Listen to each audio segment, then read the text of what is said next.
Hey, it's Benji Cole, son of Al Cole from CBS Radio and host of People of Distinction, the talk that gives an in-depth view of some of the most dynamic, intelligent, and successful people on the planet. Run to our website, peopleofdistinction.org for more info, or you can always email me directly at benji@alcoleenterprises.com. And on the line with us today, we have Thomas K. Devereaux. And we're going to be discussing his amazing book, The Strongest Buck. Now, it's available for purchase through Amazon as well as barnesandnoble.com. And people, listen, Thomas was brought to our network by some of the best publishers in the business, Author Reputation Press. So if you or anyone you know have a book that they'd like moved, people, you could do no better than contacting ARP and having their wonderful team move it for you. I'm telling you, they're one of the best in the business to do it. Contact them today and have them take your literary creation to the next level. You can find out more information on them at authorreputationpress.com. And listen, it is an absolute pleasure to have Thomas here on the line. Thomas, first and foremost, man, welcome to People of Distinction. Thank you very much for being a guest. How are you doing today? I'm doing very well, thank you. And I'm glad to be on a show that's called People of Distinction. That's very flattering. Well, listen, Thomas, it was a no-brainer, right, when it came to selecting the name for our network, because we firmly believe here that everybody has a distinct voice. And we just wanted to give a platform to be able to utilize as a microphone to showcase that, right? Because everybody has a story to tell, and you are no exception to it, Thomas. So thank you very much for being a guest. Don't sell yourself short, because we know that we made the right decision by selecting you to be a guest. Now, before we go into the books, I know we have a lot of information to cover there. I want to learn a little bit more about you. So, Thomas, tell us a little bit more about your background, please. Okay. Sure. Well, my name is Thomas K. Devereaux. Most people call me Tom.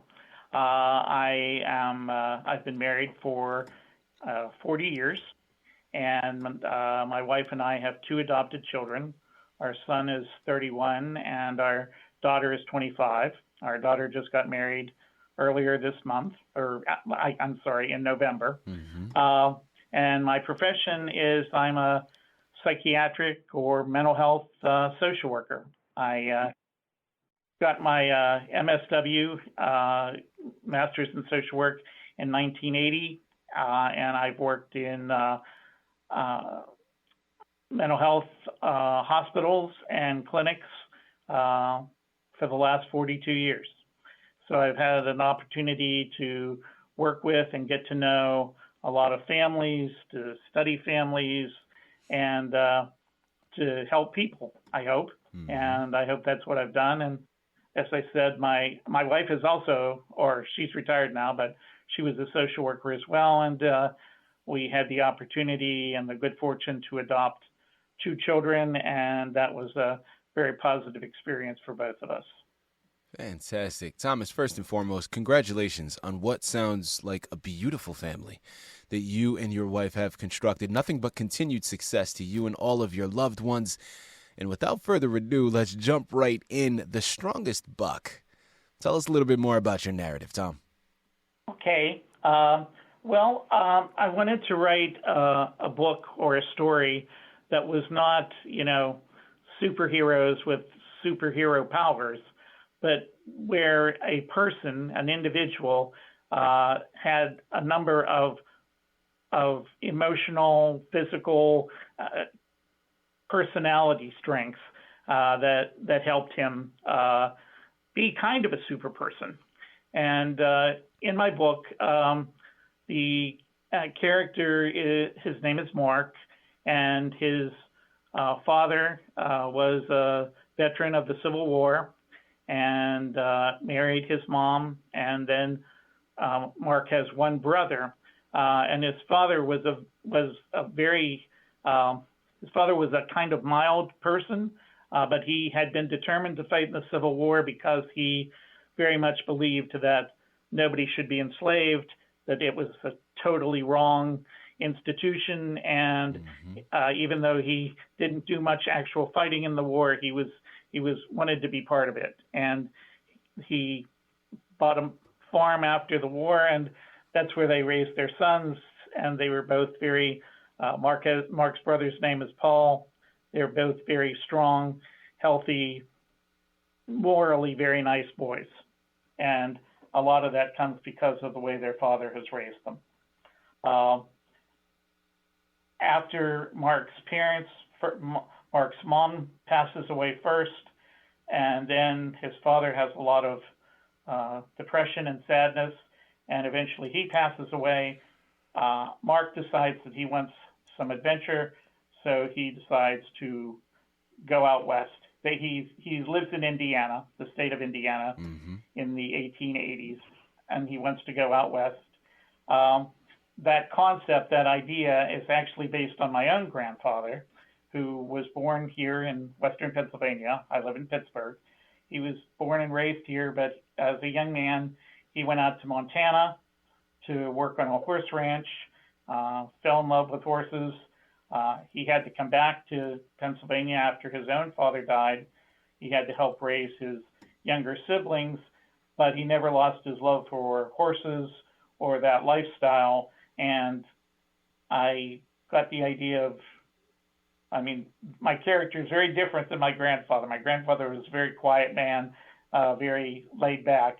Mark is not quite like that, but that's where the idea of going west, having that experience of being out in the West, is kind of where that all came from. Tom, next question I want to get to. I love the title, okay? And listen, I think it's safe to assume, after hearing your description, where that title comes from and the connection that it has with your narrative. But you know what happens when you assume, Tom, so I'm not going to do that to you, right? I'm just going to go directly to the source. Talk to us about that title, the connection it has to the narrative, and why you chose it to be the representation for your book. Okay. Well, The Strongest Buck is a name. It's an Indian name, or it's not. Mark, during the course of the book, is living with some Navajo Indians, a tribe in their village in Arizona. And one of the young women there is actually a white girl. She, her parents were killed, and she and her parents were immigrants from Ireland. And the chief of this tribe adopted this young girl, and so she's been raised by the Navajos. When Mark ends up in the Indian village, he is a very strong young man, and he performs a lot of duties and tasks, and his girlfriend, kind of the love interest in the book, gives him the nickname The Strongest Buck, because in their culture, names like that are given to people as kind of symbolically. And in this story, he's pretty much the strongest young man, the strongest person in this village, can complete a lot of very difficult tasks. And so she gives him the name, and it sticks. Tom, let's talk about inspiration now. What inspired you, focusing solely on this book at this time, what inspired you to embark upon the journey and write this narrative? I know the influences based upon family and how that may have affected it, but what actually inspired you to write it? Well, I guess like a lot of people, during the time of COVID, I was at home a great deal. Our office was shut down. The mental health clinic where I currently work was closed for a while. I did work from home, but I had a lot more time on my hands, and I had often thought about writing a book. Several different people along the line have encouraged me to write a book, and possibly to write a book about my experiences as a mental health therapist. I didn't really want to do that, but I did want to write a book that had some kind of messages, human messages in it. And so that's how I started to write the book. As I mentioned earlier, I kind of had this idea from what my grandfather had done, but I wanted to take it a lot further and make the character kind of a very dominant but kind person who has a lot of adventures on the way west. And I always have found the West an exciting place myself. So, it seemed like a natural thing to do. I grew up on Westerns, always loved Westerns on TV. There are not as many of them as there used to be. Yellowstone now is one. And I guess I wanted to write something that kind of had that pioneer spirit in it. People, again, we're here on the line with Thomas K. Devereaux. We're discussing his book, The Strongest Buck, available for purchase through Amazon as well as barnesandnoble.com. Tom, next question that I'd love to go to here, and really a curiosity for myself. What would you say was a highlight for you in writing the book? Or if not a highlight, maybe something that surprised you that you weren't anticipating before you began?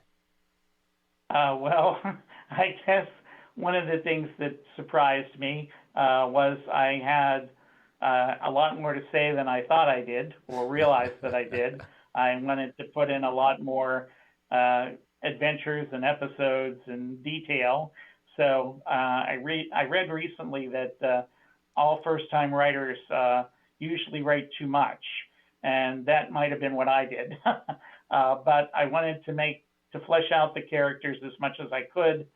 So I was pretty diligent about giving them all backstories and having various anecdotes that explained how they got to where they were, and talking about their families of origin and the various experiences in life that brought them to the point where they are. Mm-hmm. Who would you say is your intended audience with writing the book? And then to narrow it down and really hone it in, what would you say is the message that you really want them to take from the book? My intended audience, I hope, is anyone who likes the West, who has an interest in